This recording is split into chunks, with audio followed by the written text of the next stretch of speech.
Hello, this is Lady Boulay, and I hope you're having a wonderful day. Thank you for your support. Thank you for subscribing to the channel. Thank you for your comments, and thank you for your thumbs up. Thank you for all you do to support the channel. And yes, we are commanded to love one another, whether we want to or not, or whether we agree with each other or not. And y'all, Eureka! Eureka! I have found it. I have had an epiphany moment, and I have discovered the reason why there is so much hostility towards us from these Black immigrants. And you're not going to believe it, but you're going to believe it when you hear it. So hold on to your seat because I've got the answer. Okay, y'all, as you look at the pictures on the screen, they tell a story. They tell the story of why immigrant groups dislike Black Americans. For more than 400 years, Black and white Americans have been in a continuous, intimate, conflictual, interdependent relationship. That relationship has been economic through labor, domestic, household work, legal, courts, and the Constitution, political, voting, and policies, and cultural, music, language, and aesthetics. No other group has that depth of duration of entanglement with white America. So when these immigrant groups come over here, they come over here expecting to have a kind of proximity to whiteness that they don't realize we have. We have proximity to white people, whether we want it or not, whether we acknowledge it or not. We have always been close to white people. They don't ever let us get too far away. It appears that these immigrant groups have the fantasy that when they get to America, they're going to be elevated over Black people. And when they get here and see the reality of the relationship between Black and white Americans, they resent it.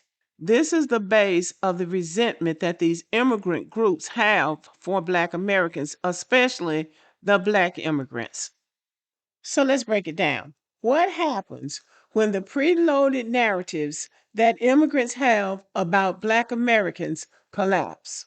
A lot of the tension we're seeing online right now is not random. It's the collision between the stories people were taught about Black Americans and the reality they meet when they get here. And when those stories fall apart, some people don't know how to process the disappointment. Around the world, people are taught a very specific narrative about Black Americans. It's a narrative that's shaped by colonial education, global media, political elites, and entertainment exported worldwide.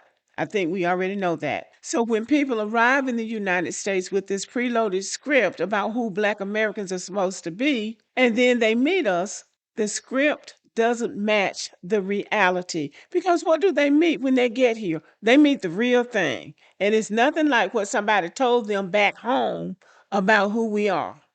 They come here expecting us to be outsiders in the white man's country. But what they realize is that Black Americans are not outsiders. This is absolutely the white man's country, but it's our country too. We are not temporary and we are not optional. We are foundational to this nation. Our presence is written into the Constitution. Our struggle shaped the Civil Rights Law. Our culture shapes American identity, and our voices shape national conversations. And whether the relationship between Black and white Americans is smooth or raggedy, it is still a relationship, a 400-year relationship that defines this country. People don't expect that. And when they see it up close, it challenges everything they were taught. And that is why we're getting all of these. You don't have culture, dirty black Americans. I want to strap a bomb to myself and blow you all up, because the narrative that they believed in has collapsed. And we are nothing like what they expected us to be, which means that they don't get elevated over us. And that is their way of trying to put us in our place. I've been going back and forth with the co-pilot on this because I really want to understand the psychology behind these people.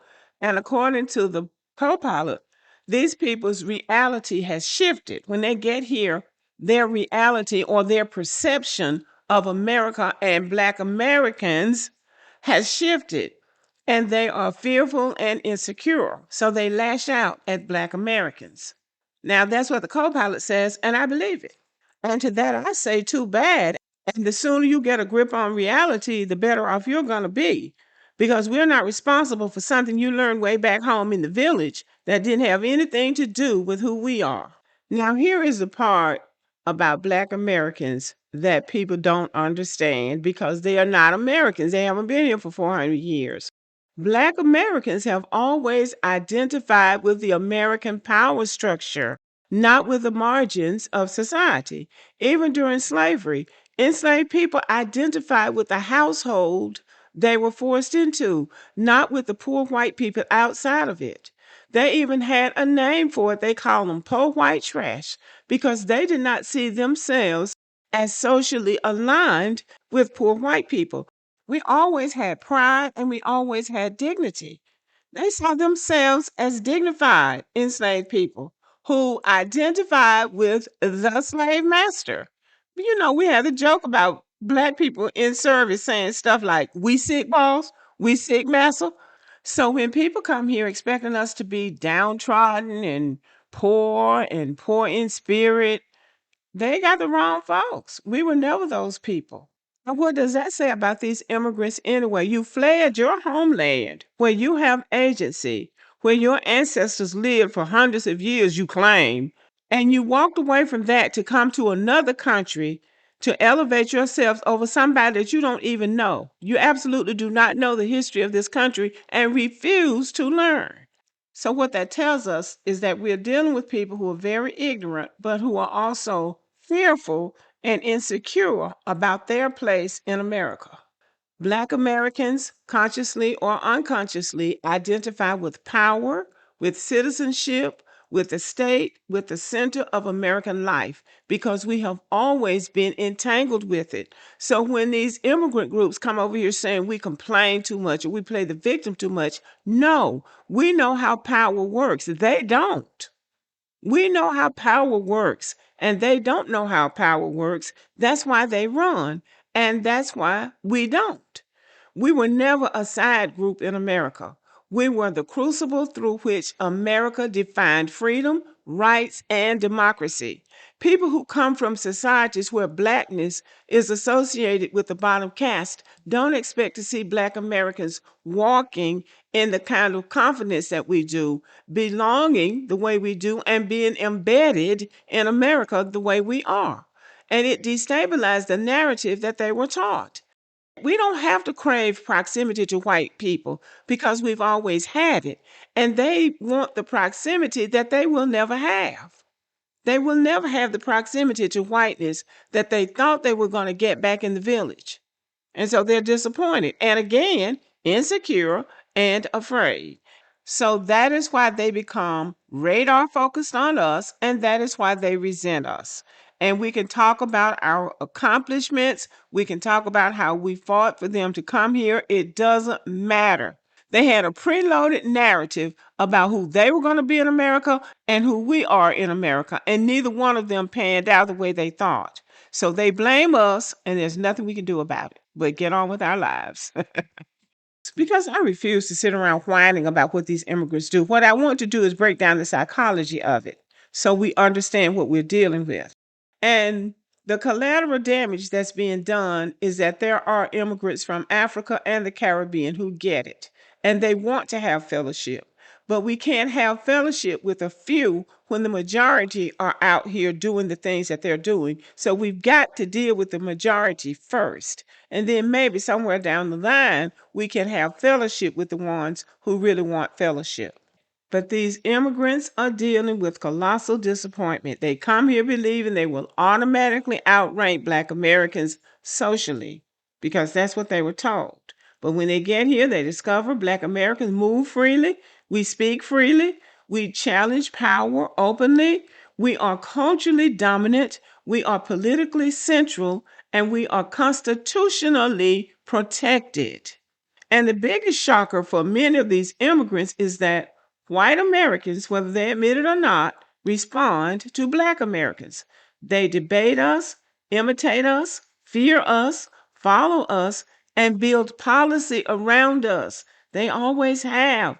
That's not something you can see from far away. You only understand it once you get here. And for some people, that creates a status disappointment they don't know how to process. And the biggest shocker of all is that we are not going to be deported and they might be. So, in closing, everybody needs to understand Black Americans are not competing for space in this country. We are the country, legally, culturally, historically, and politically. And when people finally see that for themselves, it forces a reckoning with the stories they were told. That's all this moment is about, a reckoning with reality. They are coming to the reality that we are Americans. We are America. That's not an attack, not a feud. That's just clarity. Okay, y'all, let me know what you think about the video. Thank you for listening. Stay warm out there and have a great day.